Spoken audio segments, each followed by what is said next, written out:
শুধু মুজিবের অবদান ছিল?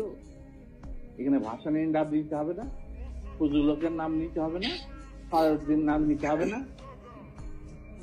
বলো তুমি, আমি পরিষ্কার বলো কেন? তাহলে মুজিব কিভাবে জাতির পিতা হবে? একমাত্র মুজিবই কি বাংলাদেশের ঠিকাদার? না, আমি সেটা মনে করি না। মুজিব তো কোনোদিন স্বাধীনতা চাইনি বাংলাদেশের জন্য। He never wanted that Bangladesh should be independent.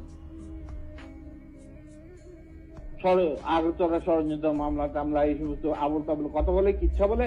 আসল কিচ্ছা তো আগরতলা, মানে স্বাধীনতার কথা সেনাবাহিনীর এক তরুণ অফিসার প্রথম চিন্তা করেছিল।